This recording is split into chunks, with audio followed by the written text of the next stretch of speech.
እንዴት ከስንት ዓመት በፊት የተነሳን ፎቶና ያወራነውን ቴክስት አምጥቶ ያሳይሻል? ዳኒ ሲጀመር አንቺን ስለሚፈልግሽ ነው።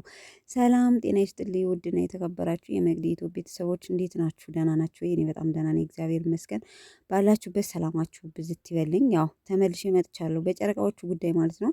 ሀይሚዬ በቤቷ መታ ነበረ። ያው ያለውን ነገር ሰሞኑን የተሰማትን ስሜት ነው የውስጧን ስትናገር የነበረው። በነገራችን ላይ እንዴት አንድ ሰው ማለት ቤስት ፍሬንድ ነው ብላችሁ ጓደኛዬ ነው ብላችሁ የምትሉትን ሰው እንዴት እንደዚህ አይነት ኬስ ታደርጋላችሁ? ወይም እንደዚህ አይነት ቴክስት ያደርጋል? እና እኔ ግልጽ አድርጎ እውነቱን ነው እንዲነግረኝ ብሩኬ የምፈልገው ማለት በጣም ከጠለቅ ያለ ጓደኝነት ስላላቸው ማንም ቢሆን በእኔ ቦታ ቢሆን ይጠረጥራል። ስለዚህ እሱ ግልጽ አድርጎ እኔ ከሶሲ ጋር ያለው ሪሌሽን ምንድን ነው? እውነት ከካሜራ ጀርባ ምን ተካሂዷል? ወደፊትስ ምን ይካሄዳል? የሚለውን ጥያቄ ሀቅ አድርጎ ነው እንዲነግረኝ የምፈልገው። እና ያው ያየሁትን ነገር ትናንትና ዳኒ ያሳየኝን ነገር ያው ወደ እናንተ ያላቀረብ ነው አግባብ ስላልሆነ አስፈላጊም አይደለም ብለን ነው ወደ ዩቲዩብ ያላቀረብ ነው። እና እኔ በውስጥ ያይቻለው ግን ማመን ይከብዶኛል። በቃ ራሱ ግልጽ አድርጎ እውነቱን ነው እንዲነግረኝ የምፈልገው ብላ ያው ውስጧ በሀዘን እንትን ብሎ አንዳንድ ነገር ስታጫውተን ነበረ።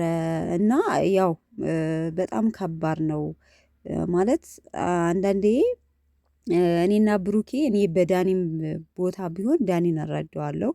ሞስ ከኔ ይበልጥ እንደውም ዳኒ ነው የሚጎዳው። ቢያንስ እነሱ ኦልሬዲ በቃ በዩቲዩብም በማንኛውም በጣም ቤስት ፍቅረኛሞች ናቸው። ስለዚህ እኔ ዳኒ ጥፋት አለበት ብዬ አላምንም ብላ ነው እየተናገረች ያለችው። ያው ሶሲን ካመጣት ዛሬ ለመጨረሻ ጊዜ አብሬውም አልሰራም ብላ ስትል ነበር ማለት ነው። ያው ብሩኬ ደግሞ እንዳጋጣሚ ደስ የሚለው ዛሬ ሶሲን ይዟት አልመጣውም፣ ብቻውን ነው ይዟት የመጣው ማለት ነው። ልብሳቸው ግን ደስ አይላችሁም? ተመካክረው ነጫጭም ነው። አንዳንዴ ልብስ የሚለብሱት ልብስ ራሱ የሆነ ቲሸርቱ የሆነ ነገሩ ማች የሚያደርግ ነው። እና ይሄ ነገር ይመቸኛል። ጨረቃዎቹ ማለት ነው። ብትጨቃጨቁም ብቻችሁን ብትሆኑ ይሻላል። በነገራችን ላይ ሌላ ሰው ውስጣችሁ ካልገባ ማለት ነው። ከዛሬው ቪዲዮ ላይ ግን ሀይሚ ለሰስ አላለችባችሁም? ቤተሰብ የሆነ የመመለስ ሀሳብ የሆነ በቃ በቅንነት ነው ስታናግረው የነበረው ማለት ነው። እና ወይኔ ሀይሚ በቃ ልትመለስ ነው ጸጸታት ምናምን በቃ ካሁን አሁን ታረቁ ተቃቀፉ እያልኩ ነው ቪዲዮ ያለቀው በነገራችን ላይ። እና ሁለታቸው ሲሆኑ ይሻላሉ። ስለዚህ ሁለታችሁ ጭቅጭቃችሁን በመሀል ሶስተኛ አራተኛ ሳታስገቡ ጭቅጭቃችሁን ራሳችሁ ከፈታችሁት ምንም ጥርጥር የለውም በአጭር ጊዜ ውስጥ ትፈቱታላችሁ ማለት ነው። ችግሩ አሁን ዳኒ ሶስት እየገቡ በመሀል አንዳንድ ቃል ሲባሉ ሁለተኛ ቃል ሲሉ የባሰ እንትን እያለ የሚሄደው ማለት ነው። ሰው ከዛሬ ቪዲዮ ላይ ሀይሚዬ ለሰስ ብላ ወይኔ በቃ ሀይሚዬ ቆጭቷታል ምናምን እያልኩ ነበረ። እና ለማንኛውም ያው ቡራ ምንም ነገር አላደረኩም።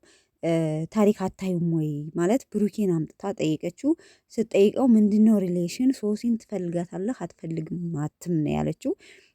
እንዴት ነው የምፈልጋት? ፍቅረኛ አላት ሲጀመር ከእሷ ጋር ቤስት ፍሬንድ ናት እንጂ ሌላ ምንም አይነት ሪሌሽን የለኝም። አንቺ እንዴት እኔን አታምኝም?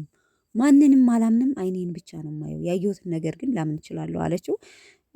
ያው ከሶሲ ጋር ምንም አይነት ሪሌሽን እንደሌለው ቤስት ፍሬንዱ እንደሆነች ተናግሯል ማለት ነው። ሶ ዳኒ አንቺን ስለሚፈልግሽ እኛም ማለያየት ይፈልጋል የሚል እንትን ነበር። ከሱ ጋር እሰራለታለሁ ተብሎ ተፎክሮበታል። ለማንኛውም ቤተሰብ ደስ ይላል የዛሬው ቪዲዮ ያኔ እና ቤተሰቦቼ ከዛሬው ቪዲዮ ላይ በቃ ሰላም እንደሚወርድ እኔ ተስፋ ያየሁበት ቪዲዮ ነው። በነገራችን ላይ ያው በተለይ ሀይሚ ረጋ ብላ የሆነ የመመለስ ሀሳብ እሷ ግልጽ አድርጎ እንዲነግራት ነበር የፈለገችው። ሶ የብሩኬ ምላሽ እኔን መኝኝ እኔን ለምን አታምኝኝም የሚል ነበርና ለማንኛውም ሁሌም ፕራንክ ይደራረጋሉ፣ ይታረቁልናል። ነገ ነገ ወዲያ ዳኒና ሶሲ ካልገቡ ነው። አሁንም እነሱ በመሀል ከገቡ እየባሰ ነው የሚሄደው እላችኋለሁ። ለማንኛውም ከዳኒና ሶሲ ማለት ነው ከብሩኬና ከሀይሚ ህይወት ውጡልን ውጡልን በቃ። ለማንኛውም ቤተሰብ ያው እነሱ እንዲያልቅ ወይም በሰላም እንዲቋጭ ማለት ፕራንኩን እንዲቋጭ ካልፈለጉ እኛ ስላልን አይደለም፣ አይቋጭም አያልቅም ማለት ነው። ለማንኛውም ቤተሰቦቼ የጨረቃ ፋሚሊዎች ወዳጆች ቪዲዮን ላይክ ማድረጋችሁን አትርሱ። ወዳችኋለሁ። በሌላ ቪዲዮ እስከምንገናኝ ባላችሁበት ሰላማችሁ ብዝት ይበልኝ። ወዳችኋለሁ። ባይ ባይ።